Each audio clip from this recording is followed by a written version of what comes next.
Thank you, Lauren, and thank you for inviting me. Hello, everyone. I'm happy to be here to talk a bit about my office and to give you some perspective on the foundation community, particularly what we have been seeing over the last 6 months in light of COVID and other national things that have been happening in the country around racial equity and social justice. So next, please.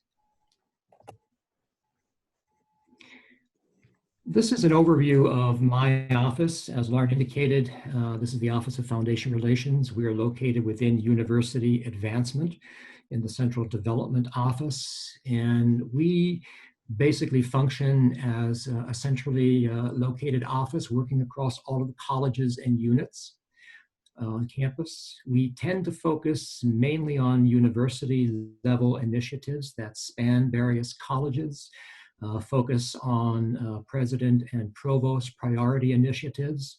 For example, student success is a huge campus-wide initiative that we focus on. A lot of work on diversity, equity, and inclusion and funding for those types of initiatives that span various colleges. We also work with all of the colleges on campus in providing advice and guidance for faculty for their research and other projects that they might have an interest in seeking foundation funding for. I'll talk a bit more about that later on. We also try to build mutually beneficial partnerships with the foundation community to further the gift and grant income. So we focus on private foundations and public charities. We do not work with corporate foundations. That's handled in another office, comparable to office to mine in University Advancement. That's the Corporate Relations Office. They work specifically with corporations and corporate foundations and work very closely with the Business Connect office on campus. So just wanted to make that distinction.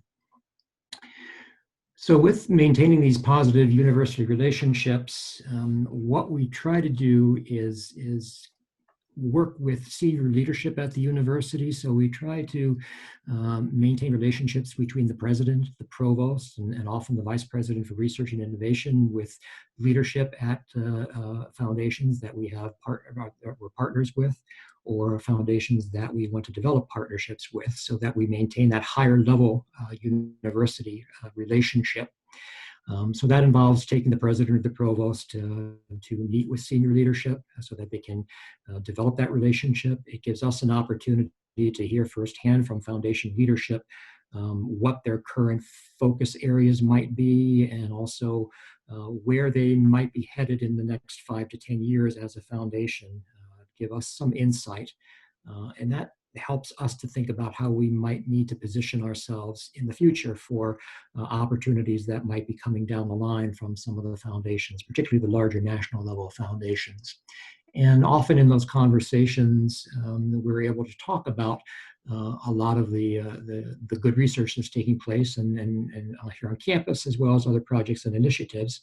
And it often leads to the foundation leadership indicating that, well, maybe we need to have a conversation with Program Officer X or Program Officer Y, and then we can come back to campus and reach out to those faculty that are working in that space and see if we might be able to coordinate some conversations for them with faculty, with foundation program officers at those foundations.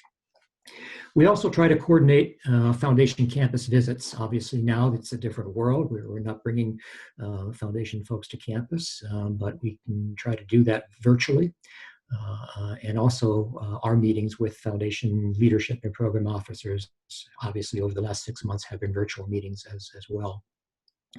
As I indicated earlier, we also provide advice and guidance for potential foundation prospects for university-wide initiatives, as well as faculty-driven projects, initiatives, and research. We also try to identify and disseminate foundation funding opportunities. We spend a lot of time trying to find what the current opportunities are at various foundations. We're on all of their listservs, and we receive all of this information on RFPs that come out, and we try to push those out That can be a bit of a challenge. We don't have a university-wide way of getting that information out.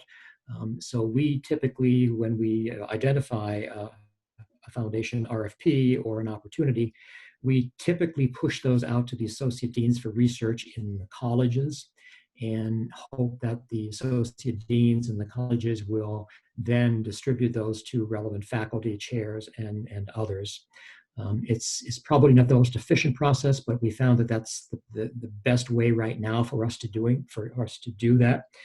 If we do know of faculty members who are working in the particular space that the RFP is referencing, we will go directly to those faculty members with those RFPs. But our typical process is pushing those out through the associate deans for research. And most of the time, they are pretty good at getting those out to relevant faculty.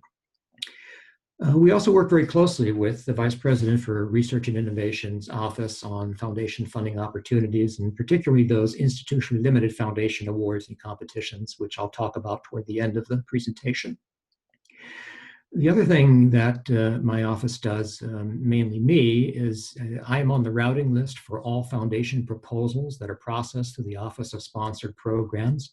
So when you're developing a foundation proposal and you work with your OSP contact on the budget approval and you get your PD issued and it's routed, I'm on that routing. So I see all of those proposals for foundations, and I get a chance to review the budgets and the the abstracts and the budget justifications that are attached for approval. And this is beneficial for a number of reasons. One, it gives me and my office an opportunity to see the types of research projects that are going out to foundations, so that we may be able to reconnect with some of those faculty members and say to them, have you thought perhaps this foundation for some of the funding and the research that you're doing based on what I'm seeing in that current PD that's coming my way? So that's been very beneficial, and it also allows me to really understand and have a full picture of our activity with all of the foundations, because often I'm asked by the provost or the president what's going on with the Ford Foundation. So this allows me to know what the foundation proposals are out there for the Ford Foundation. I can give a pretty good overview of where we are with that. And then we pursue all of this with a core group of centrally located staff, which is my office. And then we also have specific colleges have corporate and foundation relations officers embedded within those colleges. And these are colleges that, for the most part, have significant engagement and opportunity with corporations and foundations. So in the College of Ag and Natural Resources, the College of Business, the College of Engineering, and also in our International Studies and Programs area, we have a dedicated associate director for corporations and foundations that works specifically with faculty in those colleges and units to help identify opportunities from foundations and corporations. So they service both the Corporate Relations Office and my office, the Foundation Relations Office. Next slide, please. So this is just a quick overview of my team. I, of course, manage the office. I focus mainly on top-level national foundations like Gates and Rockefeller and Ford and MacArthur, the big names, the heavy hitters, if you will. And I also work with the Office of Institutional Limited Proposals on the annual foundation awards and competitions. Again, I'll talk more about that toward the end of the presentation. One of my associate directors, Larry Wallach, his focus is specifically on foundations within the state of Michigan, with a very strong focus on Detroit-based foundations and foundations in Southeast Michigan. He also has a select number of national level foundations. For the most part, he focuses on the state of Michigan. And then my other associate director, Adam Kingston, focuses on smaller national level foundations that have potential for funding MSU, but are smaller than the Gateses and the Rockefellers and the Fords. And he also is starting to look at some of these emerging non-traditional foundations, like the Chan Zuckerberg Initiative and others, mainly from those high net worth individuals that are coming out of the Silicon Valley and starting to form their own funding vehicles. I have a research analyst, Patty Gonzalez, who provides research support for my team, prospect analytics and business intelligence. And then Sherry Moran holds us all together as my administrative assistant and provides support for my team. So that's just an overview of who the team is on my office, and who might be able to help with some opportunities that come along for you. Next slide, please. These are the college-based corporate and foundation relations officers that I referenced earlier. Just wanted you to know who they are in case you're not aware of them. So in the College of Engineering, it's Jennifer Jennings. College of Business, Anna Lynn. College of Agriculture and Natural Resources, Nancy Nyquist. And we have an open position right now for international studies and programs, which we're hoping to fill within the next few months. This is a very important position, and for a number of reasons. One, international studies and programs, as you probably know, functions a lot like my office. They work across the university, working with all of the colleges. They don't necessarily have faculty of their own in international studies and programs. So the person coming into this role will, like my office, be servicing all of the colleges, basically focusing on their international work. And the other focus of this person will be to develop and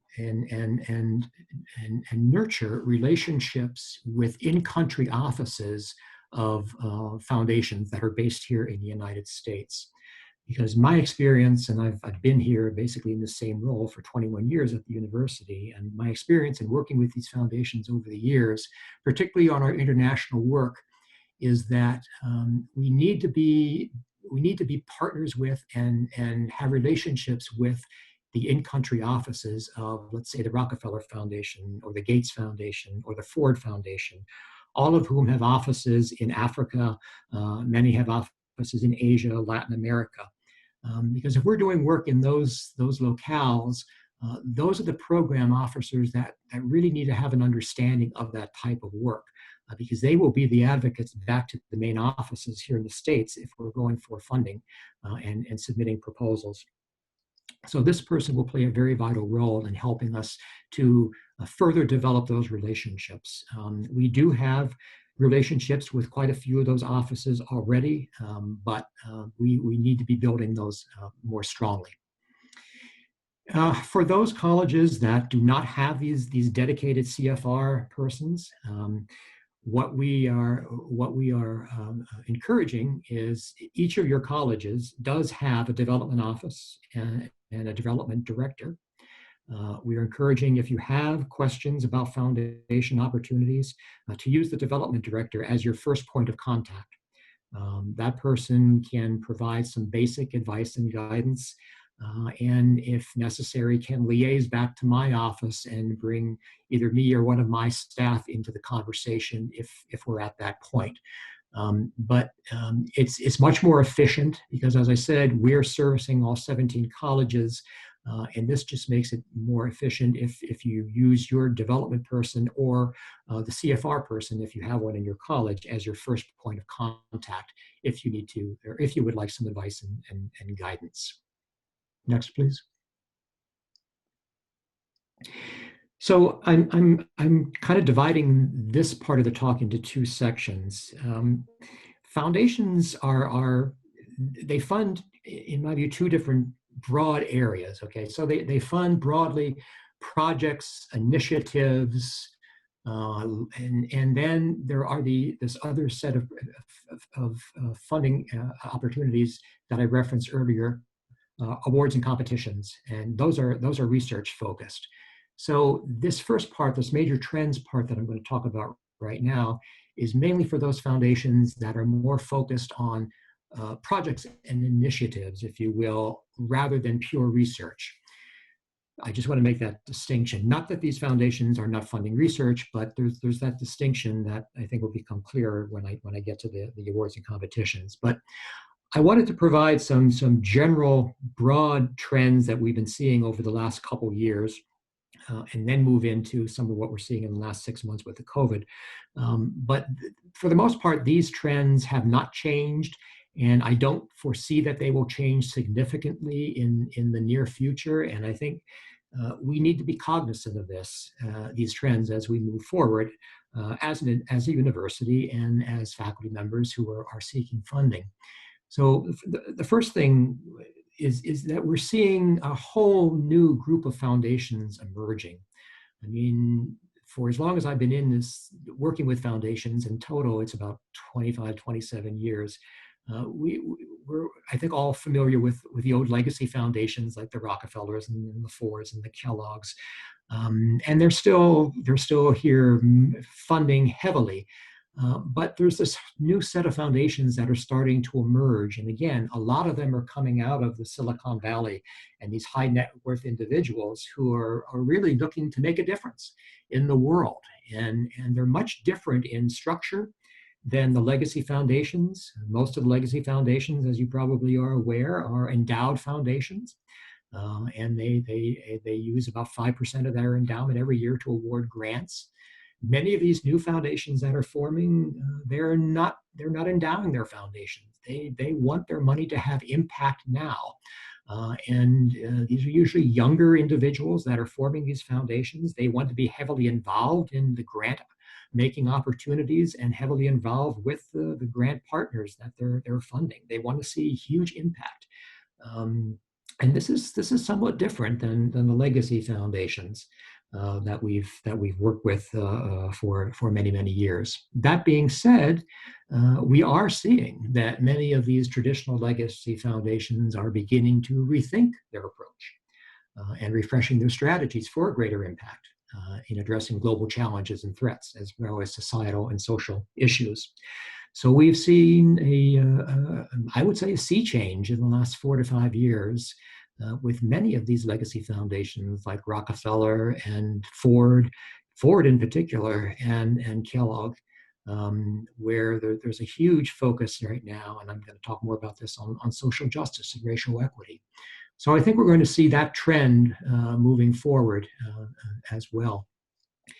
The other trend we're seeing is that these huge mega grants are on the rise. And this really, in my view, has been spurred by the MacArthur Foundation's 100 and Change initiative.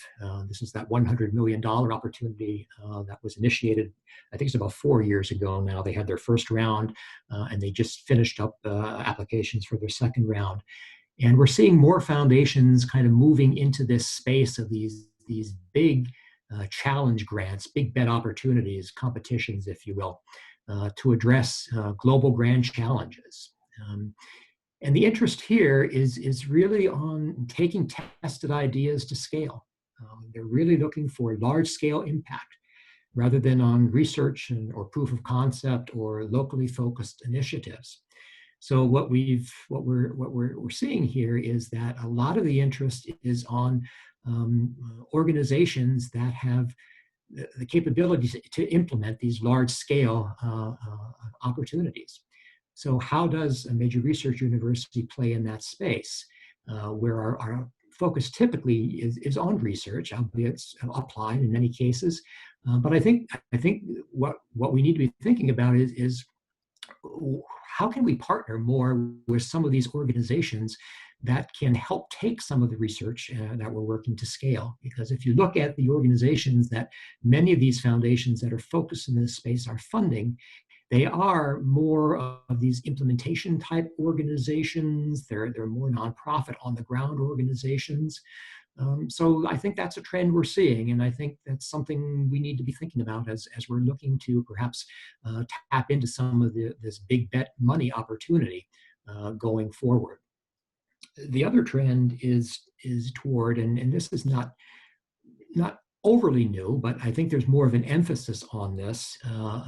Most foundations right now are favoring multidisciplinary, multi-partner collaborations. So multidisciplinary within the university. How can various faculty members collaborate around a particular area that a foundation might have an interest in? Or how could you bring on multi-partners? The Mellon Foundation, as an example, is one that really is focused on multi-partner institutions or multi-partner opportunities rather than single institutions. Kresge Foundation is, particularly in the education work, is really interested in funding collaborative work among multiple organizations or universities rather than just funding one university. So I think we're seeing more of this type of trend, and I think this will become more prevalent going forward as well.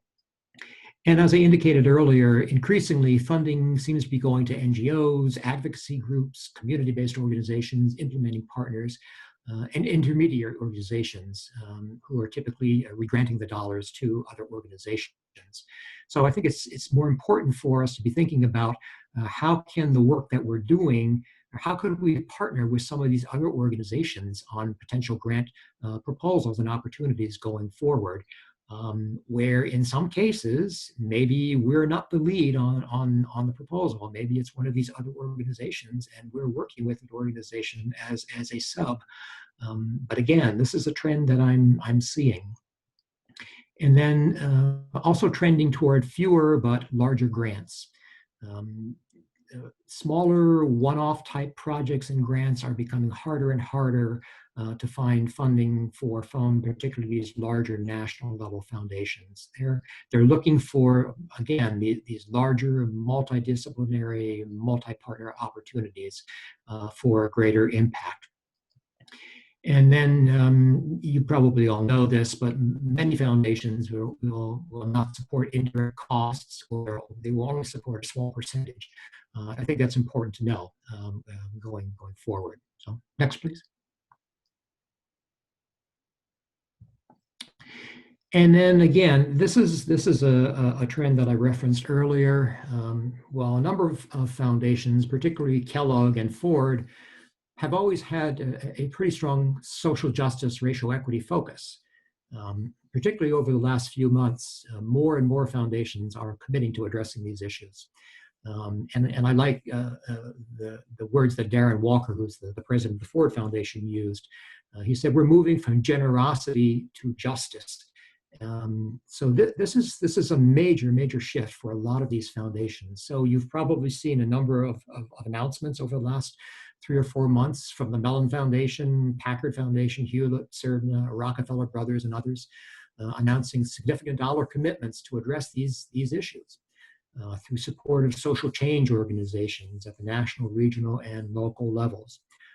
And I think we're going to see more of this going forward.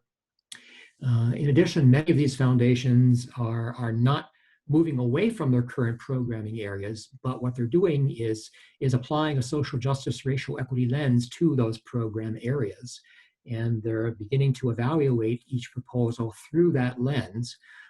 And they're even looking at the grantee, potential grantee through that lens. In other words, not just evaluating the proposal and how that proposal is addressing these issues, but how is the potential grantee as an organization addressing the issues as well? So I think these are again significant trends that we need to be thinking about when we're looking at the foundation landscape of the future. Next, please. So what have we seen in the last few months with the outbreak of COVID? Well, I think what we've mostly seen is that when the pandemic hit, for the most part, most of the foundation community tended to react quickly, and they continue to react by focusing on the needs of their existing grantees. And this is pretty much across the board. They've allowed existing grantees oftentimes to convert program grants into general operating funds. They've extended deadlines for reporting in many cases. In addition, the foundations are providing funds to support those most affected by the disparities enhanced by the pandemic. So a lot of funding we've seen has been shifted to support for frontline healthcare workers, a lot of support for smaller nonprofits that are really struggling right now to survive. And the foundations are committing to pay out more than their annual required 5%. So again, I think we're going to see this continue for at least a little while yet. until the pandemic starts to abate a bit, let's hope. But these are major trends we're seeing. Many foundations, particularly in Michigan, have suspended their usual giving priorities right now to help fund the immediate needs caused by the pandemic, as well as challenges resulting from the pandemic. And what we're seeing is that this will likely continue at least through the end of this year. Again, it's subject to how the course of events unfold going forward. Next, please. So it remains to be seen how foundation programming and funding will be impacted longer term. Since many foundations have increased their payout, and actually a few have dipped into their endowments to help during this crisis, it could have an impact on the amount of grant funds available going forward. There's no question about that, and that remains to be seen. On the other hand, I do think there's a strong possibility that we will see foundations enhancing their existing programs and probably developing some new program areas to address some of the critical issues that are related to the pandemic and the current racial tensions that we're seeing in the United States.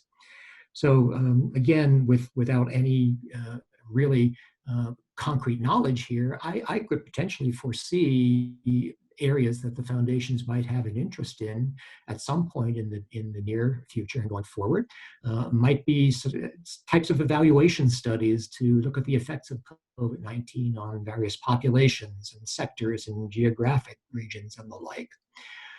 I think we're going to see a stronger interest, as I mentioned earlier, in racial and economic disparity opportunities, racial equity, structural racism, and social justice, and programming around that. Police and prison reform. I could easily see many foundations, actually many foundations are working in this space and have been, but I could see them ramping up potential funding for research and other programmatic and opportunities in these areas as well. Preparedness for future pandemics, modeling and tracing, behavioral health, vaccine development. Obviously, Gates has been a huge funder of this all along, and particularly with the funding that they're pumping into this right now with the potential COVID vaccines. I think we're still going to see foundations trying to shore up smaller nonprofits that are working to address these disparities and affect change going forward. And I would suspect we might see more opportunities with online learning and perhaps research around that. So again, these are just areas that, just based on my previous and current interactions with foundations, that I'm thinking that we might see coming down the road. Again, I have no crystal ball here, but I think it's reasonable to think that these are areas that we might see opportunities going forward. Next, please. So how do we connect with foundations? And as you probably know, each foundation is totally different. It's a very fickle world with foundations. There's no set route into any one foundation. So these are just general things that we have seen and I have seen over the years. So we're seeing more and more that foundations are moving toward RFPs rather than just open calls for submitting proposals. So I think it's very important to subscribe to a foundation's mailing list and get on that mailing list so that you're getting the RFPs as they are issued. As I mentioned earlier, we in my office try to keep up with these and try to push them out as we can to relevant faculty and associate deans for research. But you as faculty members can certainly sign up to these listservs and get the RFPs as well. And that's certainly one good way to keep abreast of the opportunities that are coming down the line from the foundations. As you're probably aware, most foundations these days have moved to an initial letter of inquiry process rather than submitting a full proposal.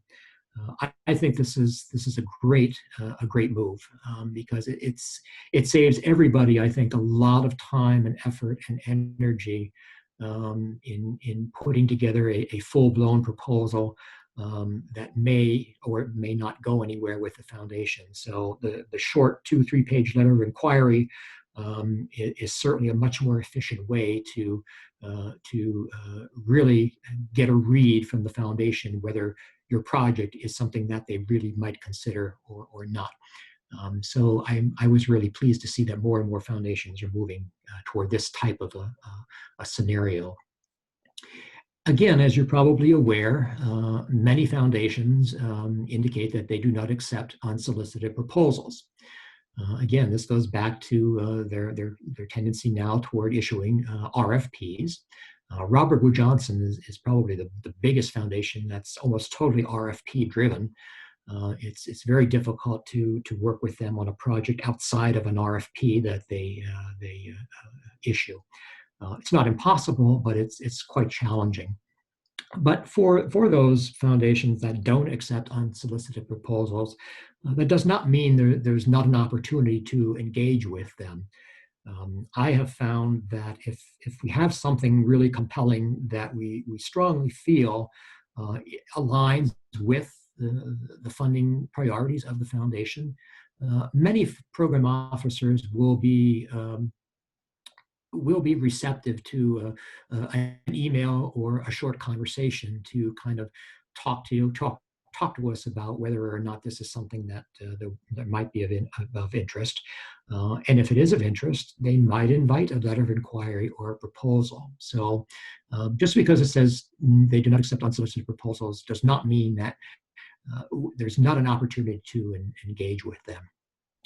And then I think this last bullet point I have here is very important. And I hear this from most of the foundations that we work with, that they're indicating that the most effective way to get on their radar screen, for faculty members to get on their radar screen, particularly for national level foundations, is to be present at major conferences and symposia and workshops at which program officers are either keynoting or serving on panels or are in attendance, in which you're doing the same. It gives them the opportunity to hear firsthand, if you're delivering a paper, what your research is focused on. It gives you an opportunity to perhaps have some impromptu side conversations with the program officers. And so this is what I'm hearing more and more is how major foundations find the projects and the research and the faculty and the researchers that they really want to connect with. So I would encourage everyone, and I'm sure, I mean, I certainly don't know all of the major conferences and symposia for each of the disciplines in which all of you work, but I'm sure you all do. Take a look at who's keynoting there. And if you see that there's going to be somebody from Gates or Ford or one of the other foundations, and you're going to be there, there might be an opportunity for you to make some connection while you're there, and just have some side conversations. And we may be able to help facilitate some of those connections if we know far enough in advance. So that to me and to the foundations is probably the most effective way. We've heard many times that it's not overly productive to try to bring faculty to the foundation to meet with program officers. What the main reason here, as you can probably understand, is that every university is trying to do the same thing we are, and program officers are inundated with requests for meetings, and obviously they have their own programs to run. They don't have the time to do these one-on-one meetings on a regular basis. So again, that's why they're counseling that. Again, if there's a way to be present out there in more of a regular fashion at some of these major symposia, that's the way they really get to know our work going forward. Next, please. So I want to shift very quickly to these foundation awards and competitions. These are basic research for the most part, focused, and they're mostly annual awards. We know each year that they're going to make these awards. We have a general sense of the time frame for each of the awards. So there's an opportunity, I think, to plan ahead 1, 2, 3 years if you have an interest in applying for one of these, to start planning, because we know when they're going to come out. They come out on a regular basis each year. There's a strong emphasis in many of these on early career faculty. So I think these are opportunities for some of our early career faculty members to look at more strongly and see where there might be some opportunity. Most of them have very specific eligibility requirements, so it's very important to read the fine print, so to speak, and make sure you're looking at all of the eligibility requirements for these opportunities. Most of them are focused on the sciences, engineering, and the medical disciplines. There are, however, a few that focus on the humanities and social sciences, and can point those out on the coming up on the next few slides. I will say that these are highly competitive, and if you look at the grantees over the last 10 years or so, you do see somewhat of a trend on the institutions that they're supporting. So they are highly competitive, but that does not mean that we can't break into this space. And we have been successful in getting quite a few of these awards and competitions over the years. But I do think there's more opportunity that we can be looking at as a university for these types of awards. And then finally, many of these are institutionally limited and require nomination by the university. And this is where the Vice President for Research and Innovation's institutionally limited proposal office coordinates all of these. So it's very important to follow the internal procedure if there is an institutionally limited opportunity for some of these foundation awards and competitions. Next, please. So this is a quick overview of the major annual award foundations that have annual awards and competitions. There are others out there, obviously, but these are what I would consider the big ones, the major ones, ones that our faculty tend to look at year after year, and where I see and where I think the research office sees proposals going out. Could we have more? Sure, we could have more proposals going out. But again, I think what you're going to see on the next few pages are more detail about each of these, and I'm not going to go through all of those. But I did want to give you this higher level overview of the key foundations that are funding in this space. So there are, again, most of these are focused in the sciences, in engineering and medical areas, but there are some that are in the social sciences and the humanities. So like the Spencer Foundation is mainly focused on education research. The Andrew W. Mellon Foundation with the New Directions Fellowship, that's humanities. The Whiting Foundation is humanities. Greenwall Foundation is mainly bioethics. W.T. Grant, more in the social science education space.